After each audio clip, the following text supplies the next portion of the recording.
Hello and welcome back to the Crone Zone.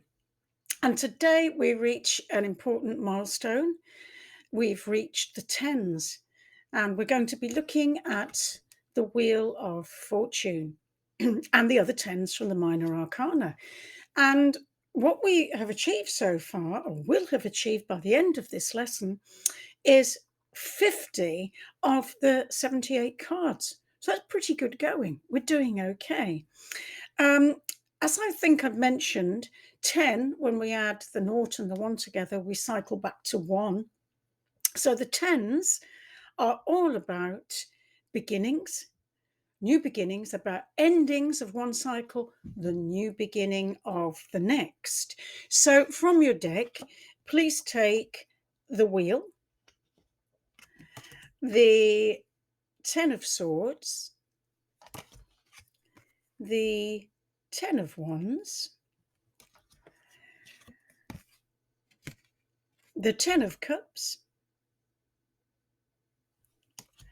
and finally the 10 of pentacles. And let's have a bit of a closer look now at the wheel. There are no human figures on this card, and this is an indicator straight away that the kind of change that we're looking at with the Wheel of Fortune is out of our hands. It's even out of the realm that is familiar with us. There's nothing on the card that we can recognise from our everyday life. The wheel itself is suspended in the clouds, and it's surrounded by some strange creatures. And there are actually 3 wheels within wheels. It's Ezekiel in the Bible who sees the wheels.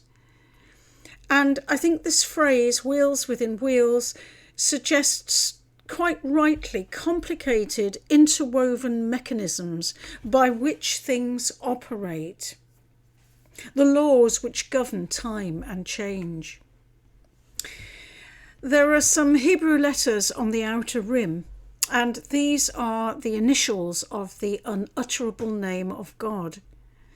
So we're getting a clear steer here of the driving force behind the Wheel of Fortune.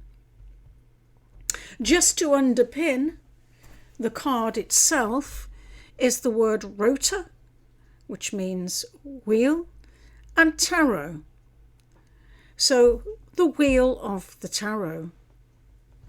There's a blue sphinx on top of the letter T, and the Sphinx holds the sword of truth. But of course, being a Sphinx, he's going to remain bafflingly silent about what he knows. The Egyptian snake god Set slithers down one side of the wheel, while Anubis, the god of the afterlife and the guide into the afterlife, rises on the other side. So some indicator here that this also governs the large changes from life into death, and also from consciousness into unconsciousness, and the reverse. The 4 winged figures in the corners of the card represent the fixed signs of the zodiac. Air, water is top left and right, and earth, fire, bottom left and right.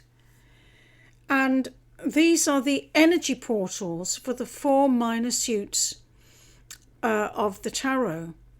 That's swords, air, communication, language, thinking; cups, relating, emotions, water; pentacles, everything that we can touch and feel, wealth, health, home, hearth, everything that we make, etc. Earth; and wands, the creative spark, the fire of spirit, fire, intuition. These are the elements we blend in life, our tools from Magician's table, but they're all subject to the law of change and the forces of destiny. And before I leave that, I would just like to draw a link between the four suits and their elements with Jung's mental functions, which are very similar. So he identifies sensation, which we would call earth, pentacles, feeling, which we would call cups, water, thinking, which in the tarot would be wands, air, and intuition, which of course would, I'm sorry, that was swords, air, not wands, and wands, which would be intuition, and that is fire. So that's another interesting connection there, and another hint about these being the building blocks of the psyche, as it were, and also the tools for growth. There's a good deal more esoteric information we could identify with the wheel, and probably we will in the future. But it's not necessarily helpful at this stage for our understanding of what the wheel actually represents when it comes up in a reading. And in a word, it's cycles of change. This is change coming from the divine ordering of the universe and all of its cycles or wheels within wheels.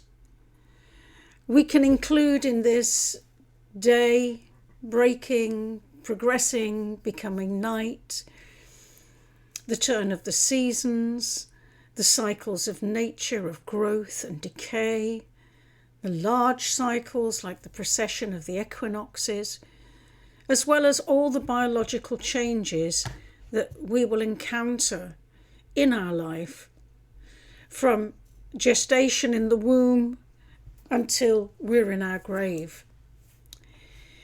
It's organic change, which tends to happen over a period of time in a process, just as the seasons don't change overnight. It's a gradual, progressive change. The Wheel of Fortune is generally an optimistic card, and it's ruled by the planet Jupiter, which is a bringer of good fortune and good luck. So it's often quite a good signifier when it shows up in a reading. If we've been going through a difficult time, if things have not been going our way, then fortune will be changing. But the wheel, as we've said before, is part of big changes, which actually are almost not personal in a way. This is change outside of our control. It is the march of time and the seasons and the big cycles. It's the kind of change, we have the dinosaurs roaming the earth for 165 million years. And then change comes in the form of an asteroid, and that phase is finished, and there's no going back. That's done. And the wheel is a bit like that. Be it whatever phase of life we're leaving, we cannot go back. We can only go forward. So, yes, it's mainly positive, but it will bring good and bad changes. At times, it can go either way. So we can associate the wheel with the forces of destiny, with karma, in a sense, and with all those phrases that we know: what goes up must come down, what goes around comes around. All of those kind of ideas and phrases we can associate with the Wheel of Fortune. So, as well as the wheel sometimes just bringing change, be it good or bad, we don't know, if it's negatively aspected, it can sometimes show that we're not moving. We're spinning in a rut. We're just spinning on the spot, and we actually need to stop that and move forward. So that's just another thing to look out for when we see the card. That could be a meaning, that you're resisting change and you're digging yourself further and further into a rut and need to get out of it. That can be a possibility. So the wheel as with the other major arcana, is in a relationship, a family constellation with the tens of the minor arcana. So let's look now at how change is looking through the different suits. People can physically blanch when they see this card come up in a reading. But actually, its message is overall positive. The worst is over. The message with the Ten of Swords is final, and it couldn't be clearer. It's over. Fini. This is the full stop at the end of the paragraph. Swords, it seems, has whittled itself to death with thinking. But there are no ways forward here. There is nothing left to know about a situation and nothing left to say. In fact, to dwell any longer would be whipping a dead horse. But there's hope with this card too. A bright yellow dawn of new understanding and consciousness is rising on the horizon. And the fingers of the stricken figure create a mudra, like that of the Hierophant's blessing. So this ending is a blessing, a relief. An ending, yes, but a beginning too. Here's an image with the Ten of Wands, which doesn't look comfortable at all.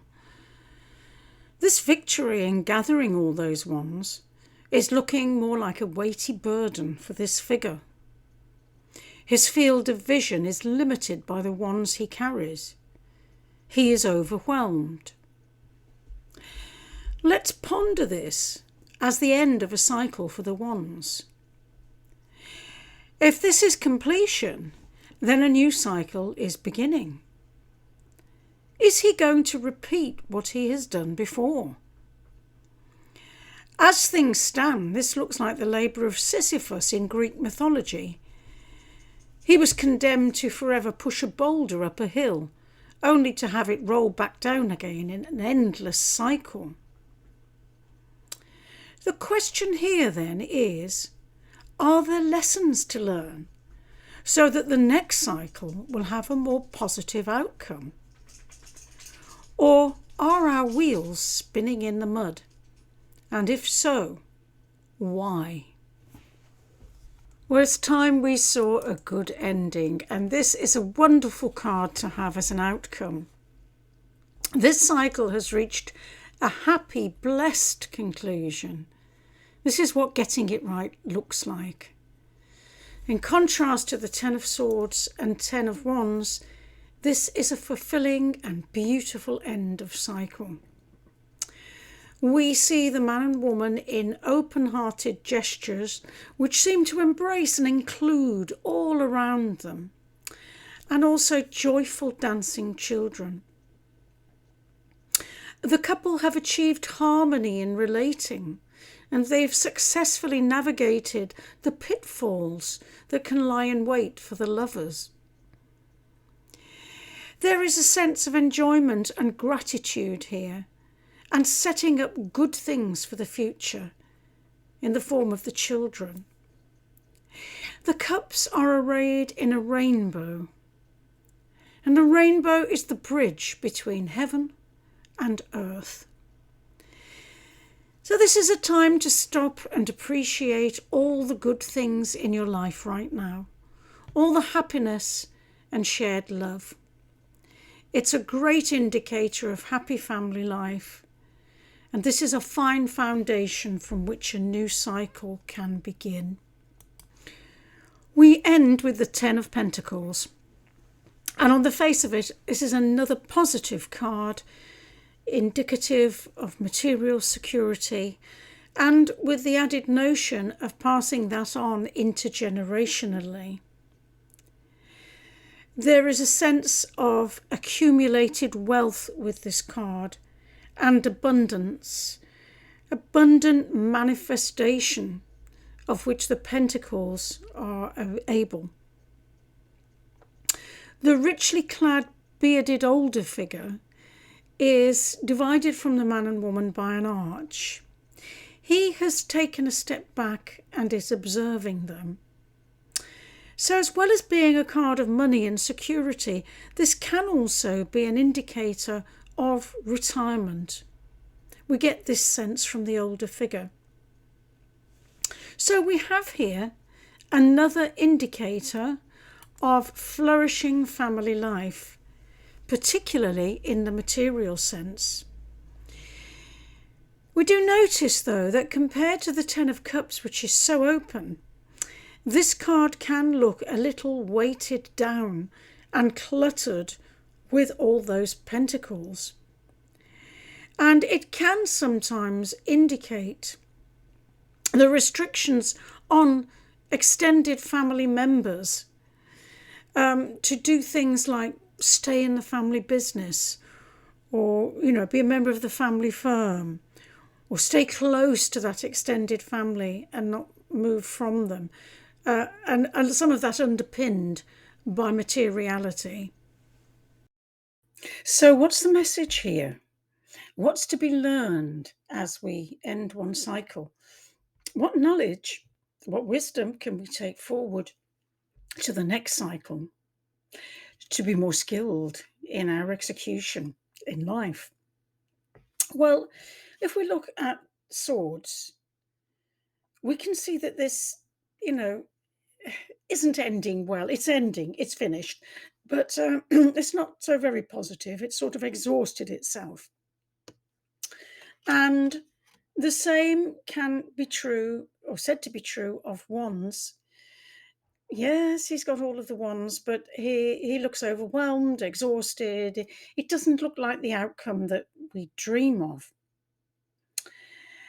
I think the message here, desperately though we need the inspiration of spirit, of fire, of wands, and desperately as we need the strategy and the communication and the understanding and analysis of air, in this worldly plane on their own, they don't do so well. What they need is this. What they need is cups. And cups is the heart. Cups is the feeling heart center. And when we can employ wands and swords too, with the heart, with the emotions, then we're really getting somewhere. Then we're really able to manifest in a true sense and bring abundance here on earth. Now, I think I said that there was a danger of the Ten of Pentacles of looking a little cluttered, a little bit like a Victorian sitting room, and all of these pentacles on the card there. But those pentacles are actually forming the tree of life. And if we look at each pentacle, in the middle, there is a star. So these are not money symbols alone. There is something sacred and magical in the heart of the pentacles. And this is the best and truest manifestation. It's when heaven can be brought down to earth, where matter is seen as not just matter, an accumulation and legacies to future generations, which this card can often mean, but something much deeper, something much better, sort of bringing the rarefied qualities down to earth and manifesting them here. So that's our message, I think. And then just to return to the wheel itself, we don't have to be lurching endlessly around the grinding wheel. Yeah, sure, it's going to turn, we know. The mills of the Lord grind slow but fine. We know it's going to keep going. But we don't have to be riding the rim. We don't have to do that. In the middle of the wheel, the center is like the eye of the storm, the calm point. If we can be in our center, if we can remain with the still, quiet place within us, to be listen there, be there, then we feel the motions of the wheel so much less because we're centered. And I just end with T.S. Eliot from Four Quartets. There at the still turning point of the world, the dance is. Okay, I'll leave it with that, and look forward to the next phase, which will be coming up shortly. Okay, bye then.